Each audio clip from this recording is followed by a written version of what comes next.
for the Let's Talk, the narcissist versus the empath, part Yes. 3, with my returning guest and sis, Rhonda T. Payne. So we have gotten great feedback from part 1 and part 2. And we are going to, part 1, it was just like the general conversation. And part 2 was about the traits of the narcissist. Part 3, today, we are going to go talk about the traits of the empath. Now, I'm going to start off by saying that I talk about my experience, like how I ended up in this, well, my trip to the psych ward. And it wasn't just one event or 2 events or 3. It was back to back to back to back, to the point where I was like, how did I get here? When you're 39 years old and you have so many questions of what did I do wrong? How did I go wrong? Why does this keep happening?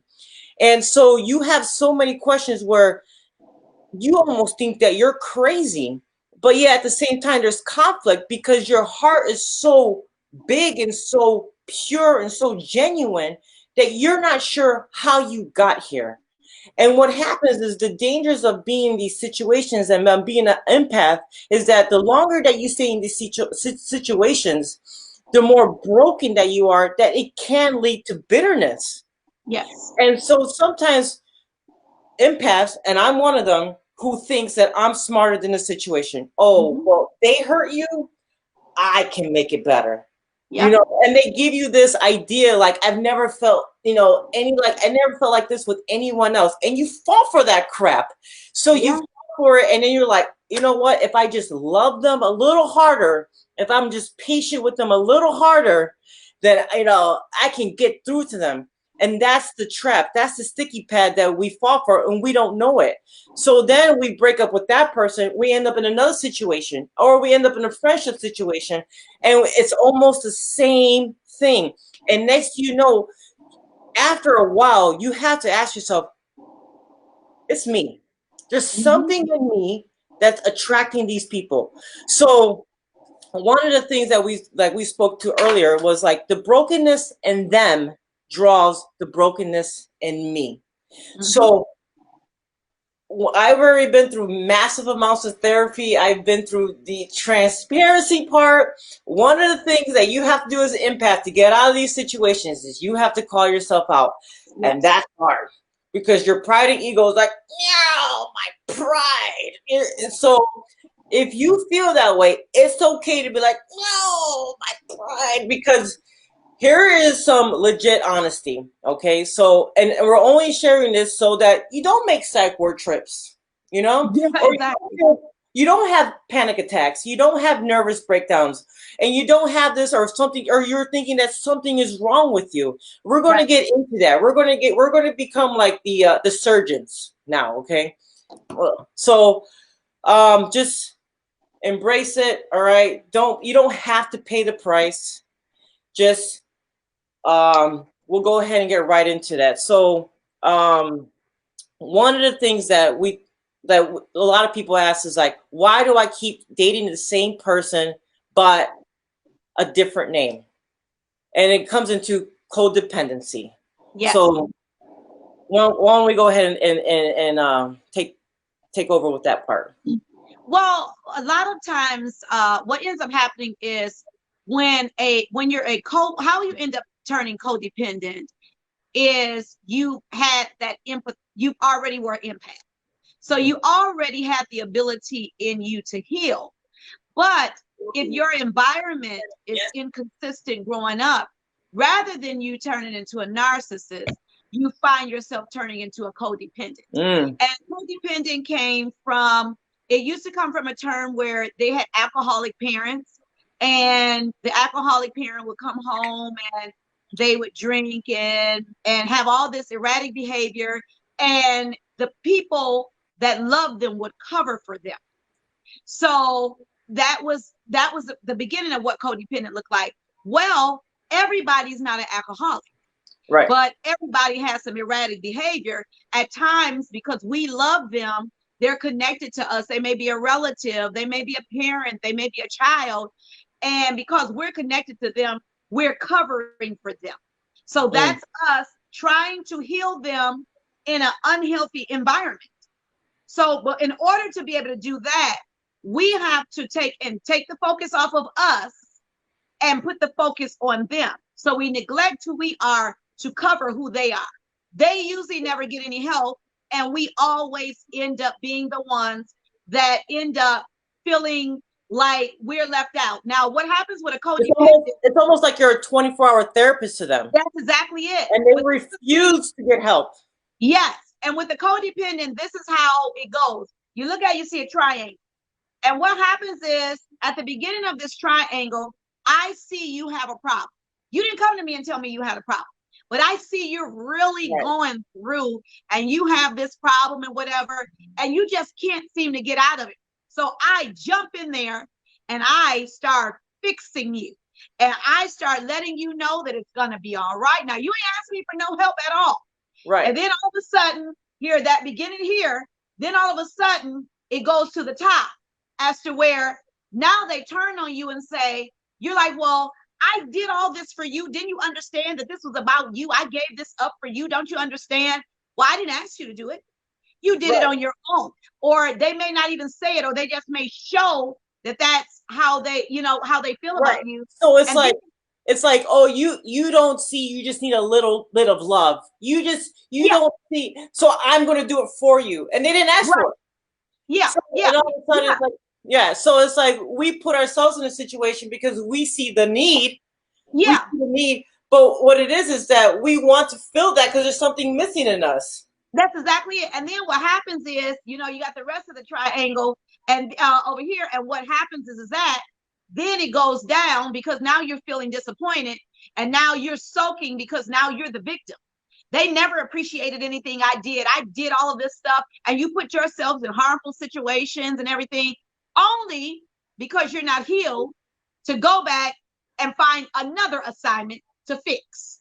I like that. And you said another assignment. It's a triangle. It's a triangle. You're always going to go and find an assignment because rather than you heal the stuff that's going on the inside of you and what is missing in you, you take and focus on unhealthy situations because you figure, okay, my situation, I may not have been able to come out of it. So I'm going to see somebody else that's in that situation. But the thing about it is with being an empath, it is for us to help. That's what we do. The only thing that happens when we go into the codependency part about it, we don't make the other people take accountability and responsibility for the things that they're in. We're just going to fix this environment without anybody making a confession that something is even wrong. Right. Right. Yeah.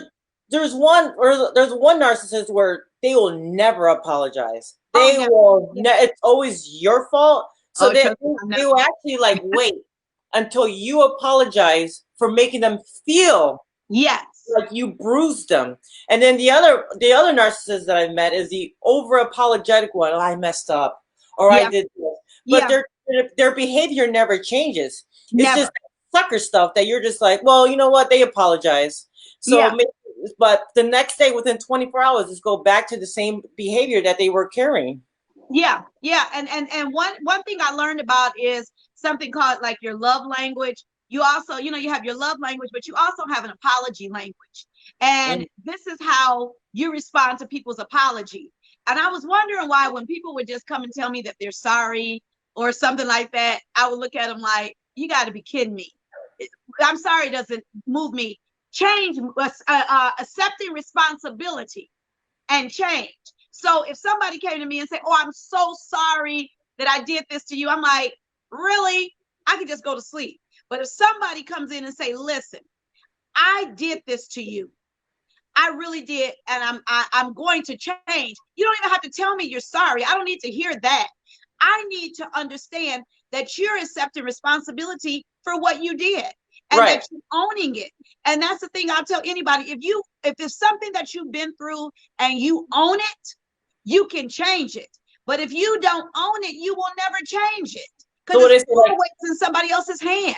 an apology without change behavior is just manipulation. Yeah, yeah, yeah. So that's what I want to jump into. Like, but let me ask you this: why is it the majority of us, and I was guilty of it, is that we think that we're smarter than the situation, meaning that we think that we're smart enough to change someone.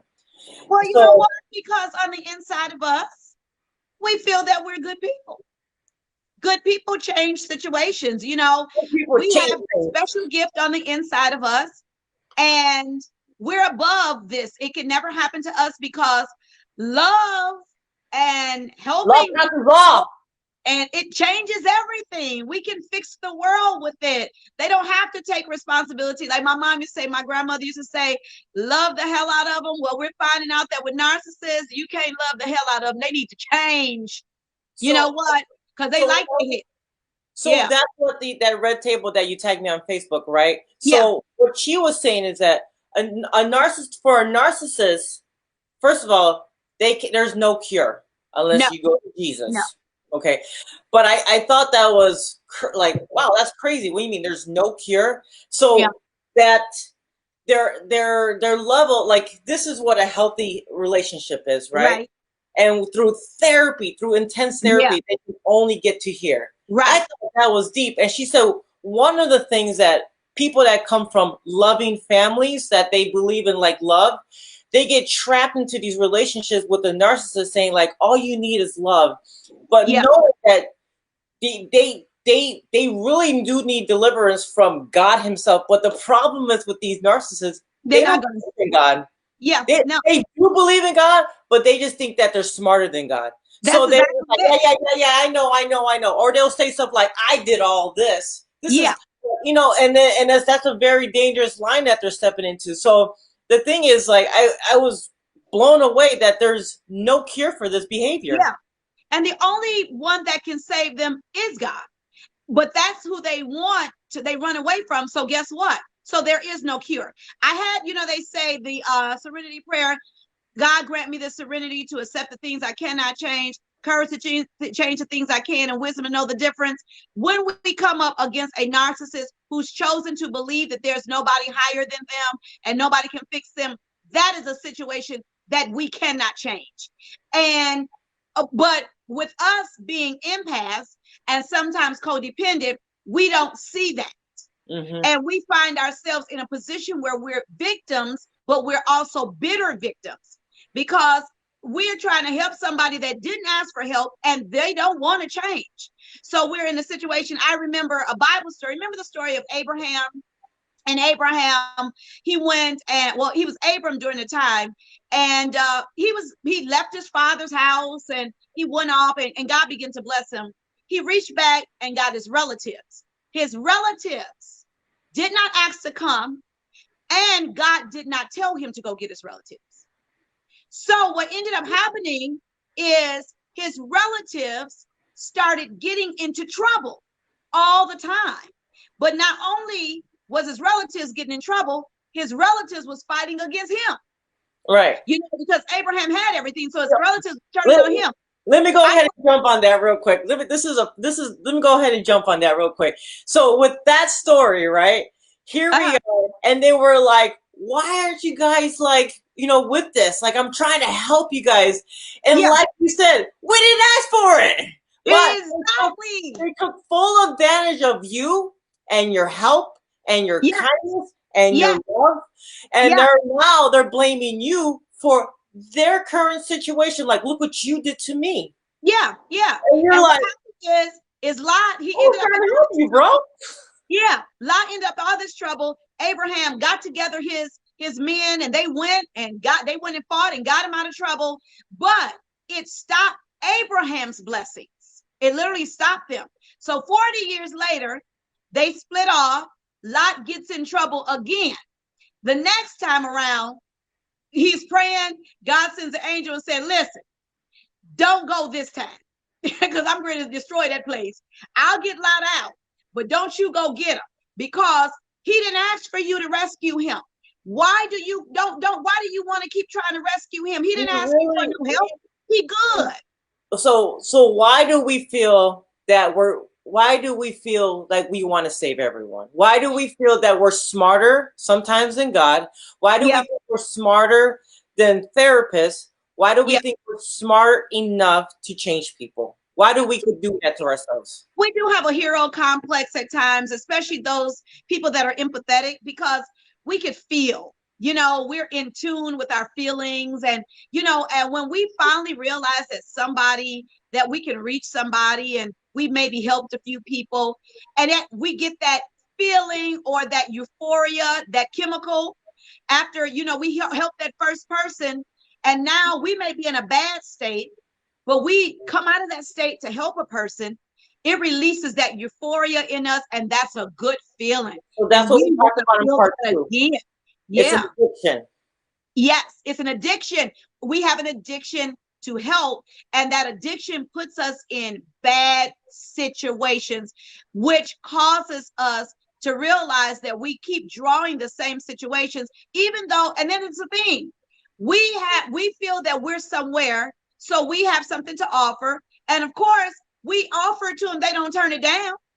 You know what I'm saying? They never turn it down. You get in a situation where you go and you want to help somebody, a lot of times they don't turn it down. Sometimes they do, to their own disadvantage at times, but a lot of times, no, I don't need your help. And then they lurk around trying to manipulate you to get you to help without them having to ask you. Let me just tell you about the dangers, and let me go into my let me just share my part right here, what I was said earlier. The problem with that addiction, if you don't let it go, it will drive you to hell. Mm-hmm. And so what happens is, I actually was talking about this to you earlier. Can an empath become a narcissist? So no, because a narcissist doesn't have empathy. So, right. So one of the things is, you can have narcissistic traits, which is, as I wrote down, dismisses the love for people, which often leads to depression and suicidal behavior, which just happened to me, because when you stay addicted to this like mindset, because it is the most dangerous mindset to have, to think that if you're just patient enough with it and you're investing into this drawback, you're allowed to be pulled back into this. And if you allow yourself to be addicted and you don't hurry up and call yourself out and don't ask for help, you are going to go into this suicidal behavior. And what happens is, you can't even ask for help at this point because you're so embarrassed, because you're like, I'm smarter than this. How did I get here? There's no way someone like me got here. And this level of pride and ego will inhale you to where if you don't call yourself out, you probably won't make it. And I say that narcissistic traits. And I say that sharing my own experience, which one of the videos I did say the cost of pride, where I had July 4th, 2019, where everything went dark in my world. And I visited the devil himself, and it was enticing to be like, here you go. This is a way out. And it's like, and it was almost comforting, because when you're allowed to be addicted by this mindset of you're so broken that you don't believe no one no more. Right. You don't believe in love. You don't believe in kindness. You don't believe in hard work.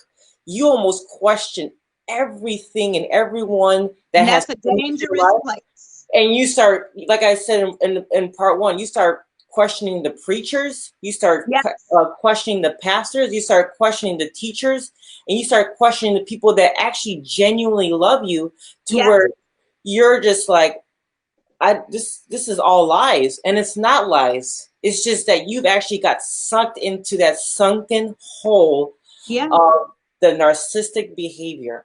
So, and that's why we had to make a part 3 for the traits of the empath, because after I got out of this, which I had to be like, I don't, you win. I don't know nothing. And that was the only way to get out, because it was like this, I can't do this no more. And Right. it's like, and if you don't ask for help, and I share this on social media on the time, all the time, you're not going to get out of this by determination alone. And do No. not let your ego and your pride tell you, since you got yourself into it, you can get yourself out of Yeah. this.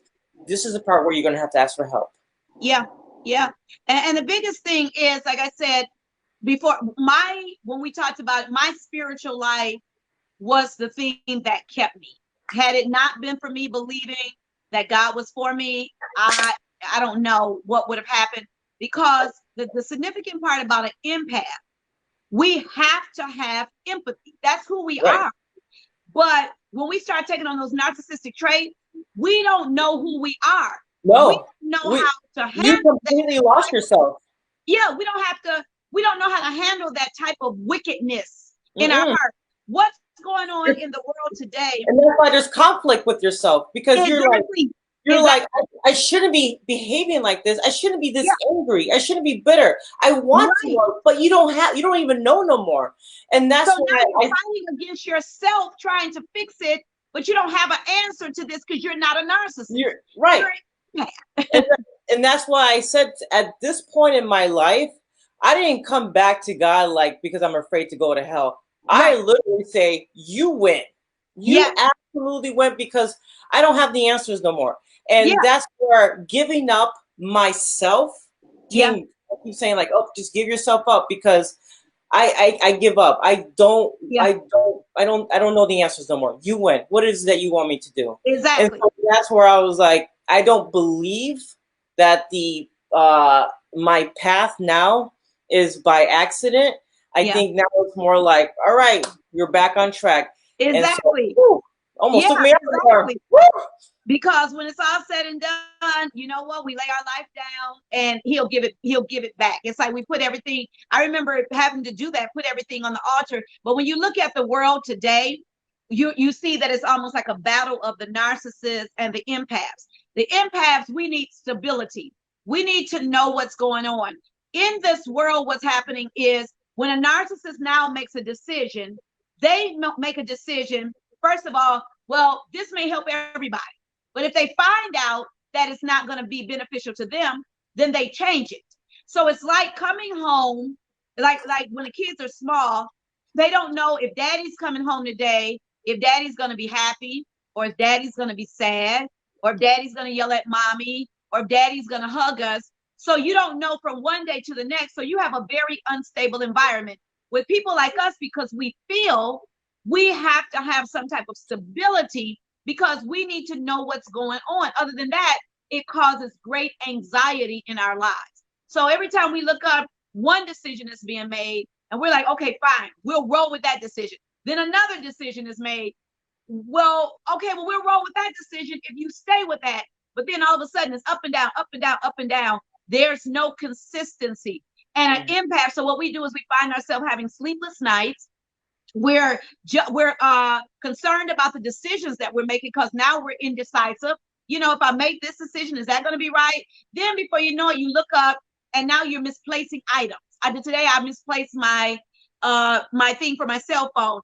Just set it down because I got so much on my mind because I'm trying to take and make sense of everything around me because empaths, we pick up everything. We feel everything. And that's why I started the challenge. Yes, And yes, that's why I started the challenge. So there is a balance. yeah. And so so let me ask you something, right? Okay. So from your experience, right? You said that you had a panic attacks where you'll be in the Oh middle yeah, of the night rocking back and forth, yeah, right? And so, and I don't know about you, but one thing is it was embarrassing to admit that I yeah, could not handle it no more, yeah. because in my mind, I was trying to handle this relationship or handle this situation to handle, but because I couldn't handle it, I felt like I lost control or I wasn't, quote, strong enough. So, and that's also a lie. Yeah. And what happened with me, one of the reasons why I stayed in it so long too, other than beating up myself because I never should have went in it, my mind told me not to, but I was trying to not make it seem like I was broken and defective. Well, you know what? You're in these situations, Rhonda. If you come out of them, it's going to show that you're broken.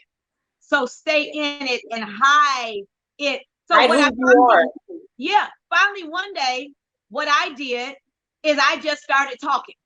I just started telling You know everything. what's messed up? You know what's messed up? That we let the narcissist go ahead and offload and express their feelings, but yet we have to be strong for them. Yeah.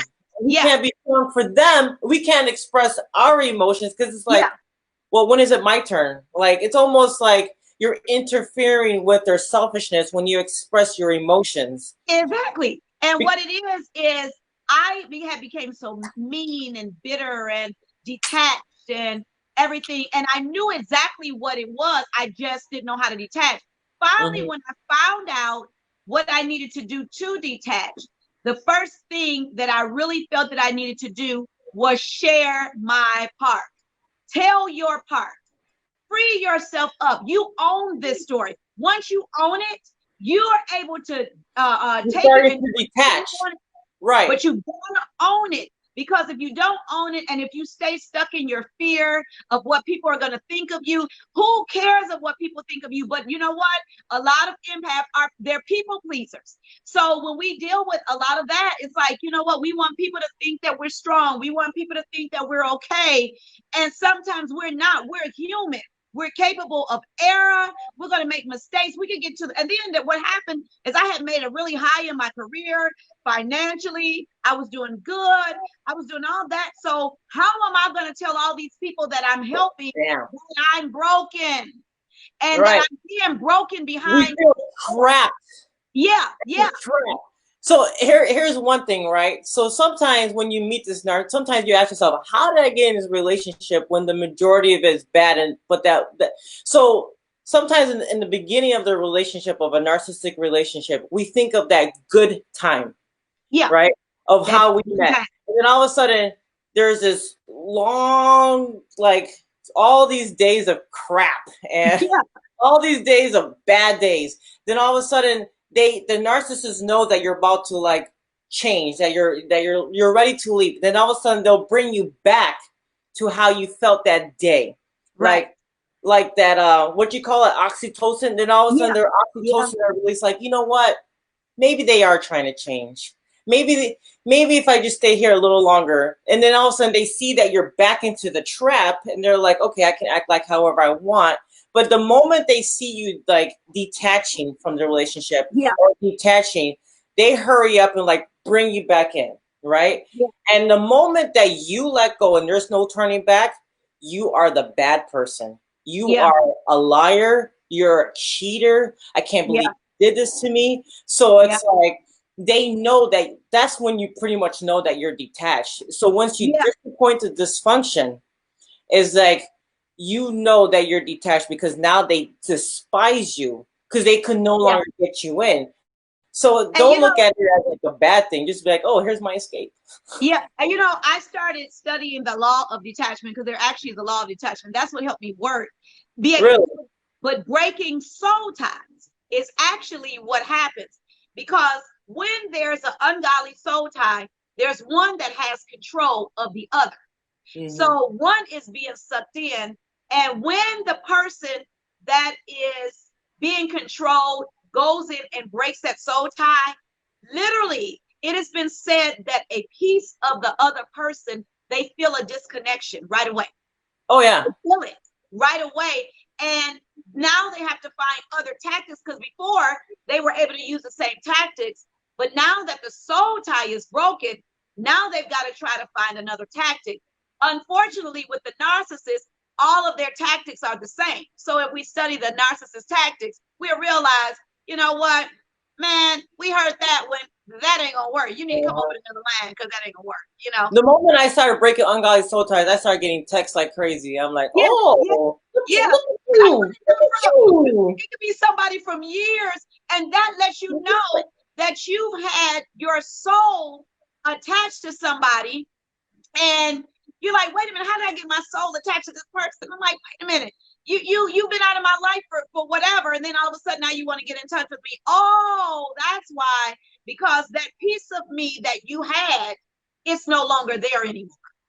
Right. So that, that makes it a real good, part of it, but breaking soul ties. But, some people don't believe in that area. So you know what? They have to learn the law of detachment. And actually, the spiritual way is a way to break this a little bit better. It's a little bit easier. We talked about this in part one a little bit. Like, a lot of people look from the outside and be like, well, why don't you just leave? Why don't you just do this? How come? Why is it that, like, you studied because someone called you a narcissist to keep you thinking that it was you? Like, you're the reason why this relationship is Right. I studied the behavior.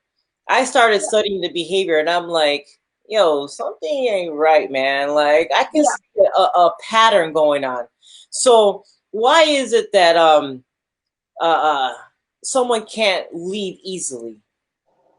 The biggest thing is I know one other than like the oxytocin and all this other stuff. The biggest behavior, like how they break you down so good that you're like, is identifying that that's what is actually happening.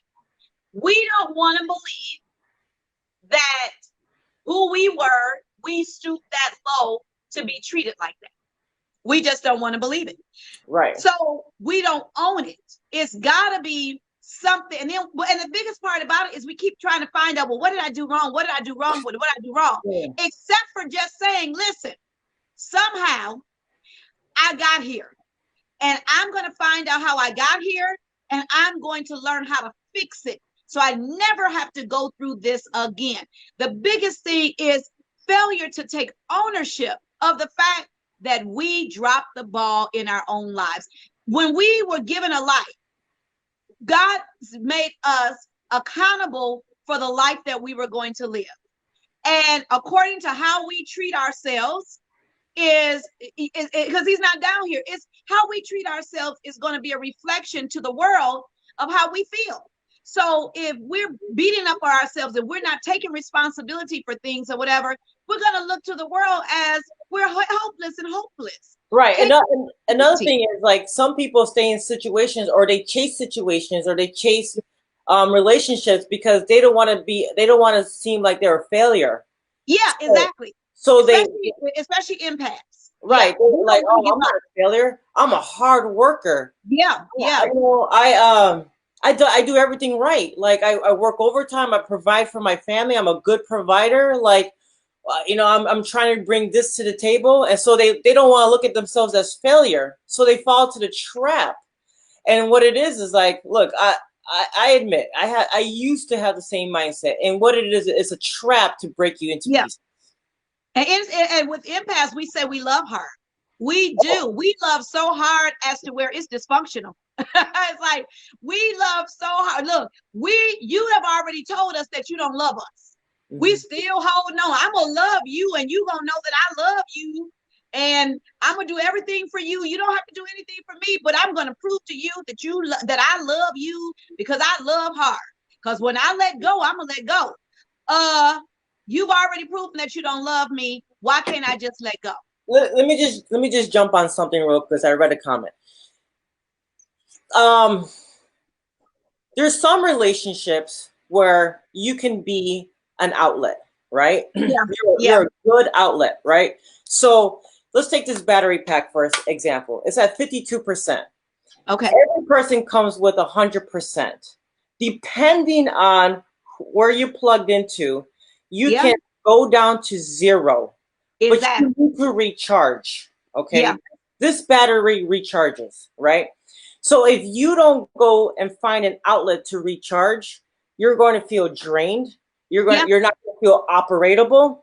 You're going to feel like a failure because you have nothing more to give. And the reason that is that because you're not plugged into a source to be refilled again.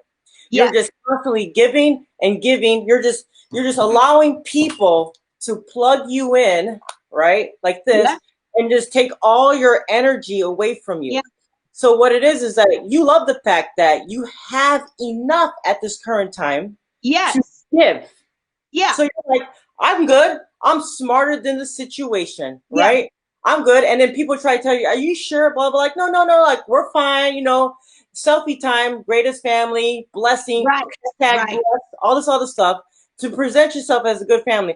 But once this starts going down to 1 and 0, this is where the suicidal part comes from, right? that's exactly it. And if you don't plug yourself into a source to recharge, you're going to feel like a failure. Right. They have something called the stages of wellness. And the stages of wellness is between life and death. So, say for instance, you have all these containers. You have your emotions, your intellectual, your spiritual, your financial, your family, your educational. You have all of these tools. I mean, these tools, and all of them when you feel. So one day you may get the education that you want, and you may be really strong spiritual. So you got two very, very full tanks there. Then here's your intellectual and your personal. They kind of like at half. Well, what ends up happening is this: if you cannot put focus where you need to on each one of them and keep feeling them, eventually they'll start depreciating and start leaving out.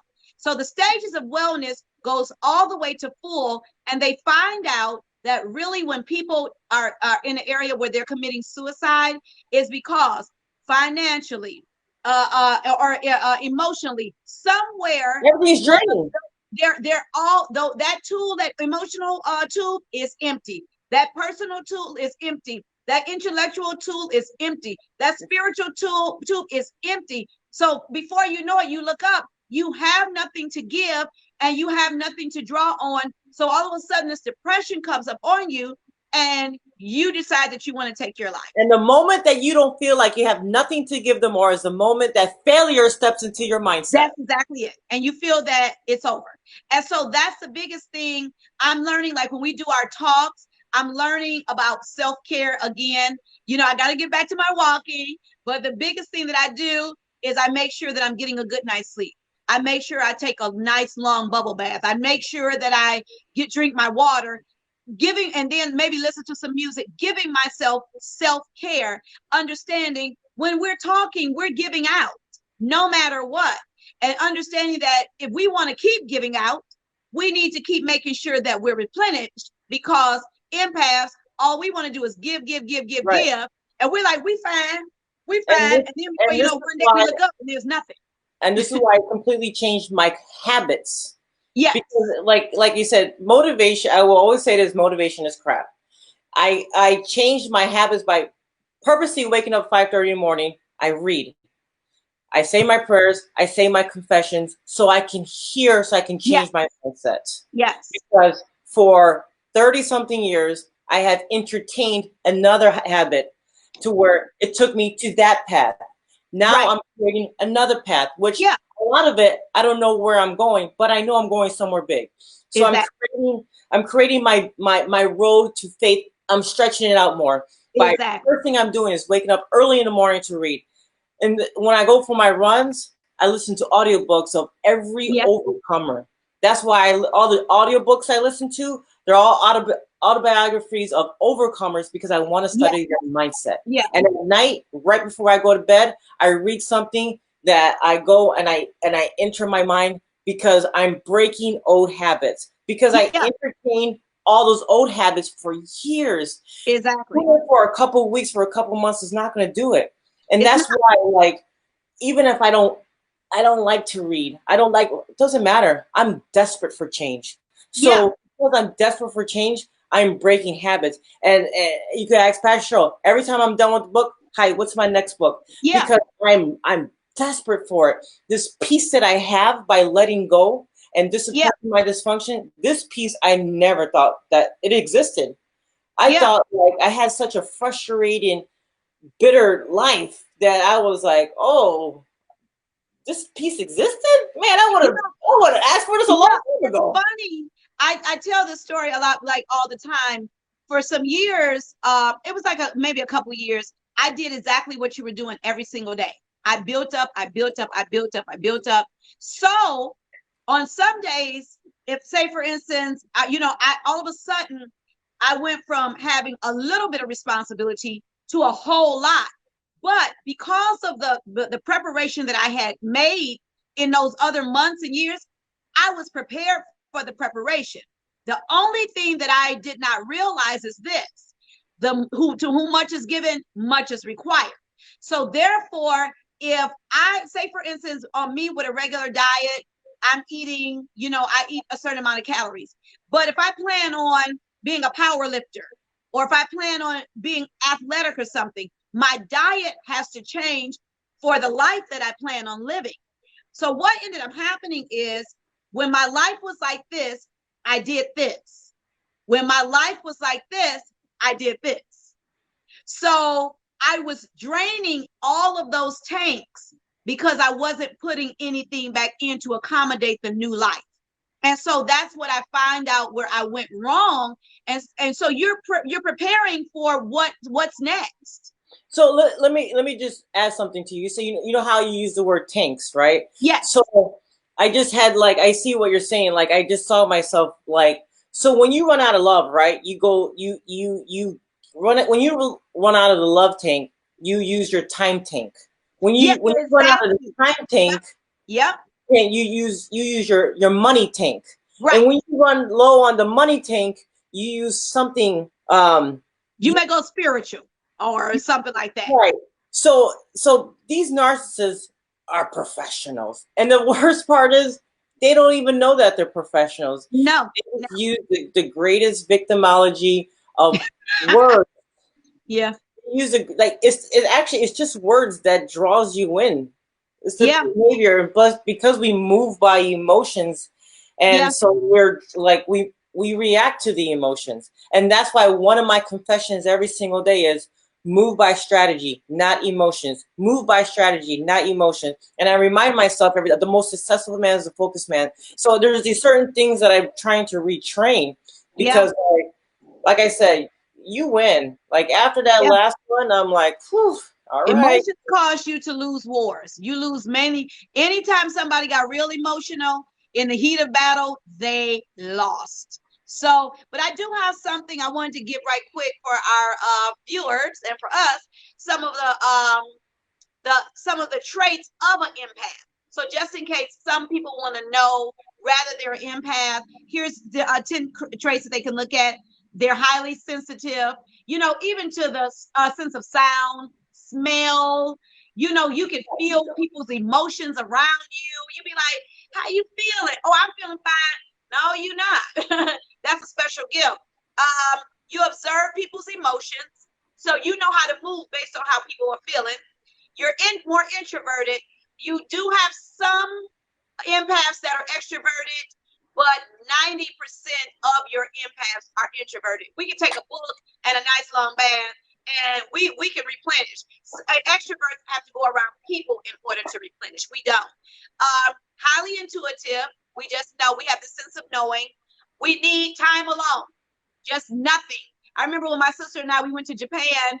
We would go back and forth to Japan. I would have to take a whole day away from everybody, doing nothing but reading and everything. Even though we were on vacation, my vacation was staying in a room, not doing anything because I needed time alone. You become overwhelmed with intimate relationships. It can be with your mama, your daddy, your siblings, your mate, your grandmama, your kids. Anything intimate that's gonna cause you to have to give of you can become overwhelming at times. You are a target for energy vampires. They target you out because you keep going back replenishing. So you always got something to give. So you become replenished in nature. So you can get like all the walking and riding the bike and walking barefooted in the grass. That's you empath. You have highly tuned senses, and you have a huge heart, but sometimes you give too much. So if anybody sees themselves in those categories, you're on here for that reason today, for such a time as this. Mm-hmm. So one thing that we had discussed, right? Because just know that we're at 45 minutes. I know. Right. So I want to end with this, right? When I got out of psych ward, and I'm not going to cuss right now, but when I got out of psych ward, I was very like F people. Yeah. I'm Yeah. done with people. And what happens is when you allow yourself to be damaged so much, Yeah. the that gift that you have, that heart that you have, um, it becomes almost like I'm done. Yeah. Because the people that did take advantage of you, you think almost everyone has the same heart or the same Right. mindset. Right. So when when I was very done with people, it took a stranger to turn my cold heart warm again. And that's because what's inside of you will come out. Yeah. Yeah. And Yeah. that, and but like Pastor just made a comment, like we can never run out of love. We just learn to We never do. refocus it in the right direction. And it's Yeah. true. Me putting my love and energy in Iron Therapy 2.0 has made purpose meaningful. It has Yeah. made my life so fulfilling. And so even though those sucky people still exist Yeah. and those sucky people will always be out there, the thing is you want to put life insurance policy on your heart. You want Yeah. to put a life insurance policy on your mind, meaning that you can still love, you can still give, but you have to protect your assets. You know the thing I love about being an empath? We always come back to who we Always, are. We always. always, so the thing about it is, in this world of all the people that may be cold and hard, we have the ability, and that's how sometimes we can get into the fact that we feel that we're above the situation, because we have the ability to feel. We can always come back and we still can have a kind word, even in the midst of our bitterness at times and everything. We have the ability to always come back to being who God called us to be in the first place. And And it gives us an advantage. you will hear me a lot say this in church. Like I recognize how strong man will is when Yeah, I have a choice to say yes or no to life. that's exactly. When I was given a choice, and no matter how enticing it was to give up, no matter how almost almost like welcoming it was to give up, Right. I still had a choice to say yes or no. Yeah. And that's when I recognized, man, my willpower is a lot stronger than I thought it Exactly. was. Yeah. My Yeah. willpower is one strong machine. So Yeah. the birth of your yes is needed came from that Yeah. experience. Exactly. Because, and that's You got why, love back, and no matter what, your empathetic part, you had turned and started picking up those narcissistic tendencies. But when it's all said and done, something rolls back up in you. But still, I have something to give. That's why you served in the military. That's why you did what you did, because you had something to give. There was something in your heart. You know what they said? Empaths are born. We're cultivated. Like I said, my right. mom, my grandmother, my siblings, we all lived in the same house together. We were cultivated. If we called my mom at work, Mom, can we have a dog? She'd be like, no. She come home, that dog is right there. She gotta go get some dog food. That's how we were. You know, that was it. We loved our animals and we just accepted them as family. But Right. a narcissist, they cannot be that person. So because of how their household is and the difference, you know, of them being raised and everything. So that's the thing that I love, that no matter what, we can come back to our emotions and our feelings, and there's a reason Well, that we that's what happened. When I shut everything off, I had shut off social media and I had shut off people and I had shut off everything. And I was like, and so I yeah, was like, but it was a stranger. It was a yeah, stranger that I met who turned my heart warm again. And I was like, oh man. And I passed the message to her. And I just and when I told her, like, if you knew how powerful your yes was, you could have your yes is so powerful that your yes is to this path that you're on right now. yeah, You can have your yes to it. Your yes is to change. Either way, yeah, your yes is so powerful that it just needs your yes for your direction. Man, it, she cried so hard, and I was like, man, why are you crying? I'm trying to stay cold. I'm it's, trying to stay cold. yeah, Like, why you warming my heart for? So the real you when you will come out once you get rid of these nasty people, once you get yeah, rid of these terrible people, because God will remove them. Yeah, oh yes, he Yeah, will. God will remove Yeah, those terrible people out of your life. And the thing is, like, once all those people come, your heart will be reborn again. yeah. But don't give up. And you Don't. know what? Like you said, yours came from a person. It just so happened to be in the midst of my worst situation. God sent me a dog. Yeah. That's where Samuel comes Mine from. came from a complete stranger, and Yeah, yeah, don't. I tell you guys, your yes is so powerful yeah, that I told the devil no, yeah. and I said yes to life and my vision and my purpose, and that's what you see now. That is why you see all these doors opening. Yes, So, yes. but one thing you have to do, you have to give up your pride and ego and ask for help. That's exactly it. Yeah, That is because Empath has pride and ego. yeah, yeah. Because we feel we got it. We And got it. at one point in No, time, I got it. I man, got I'm like, it. boy, Let it go.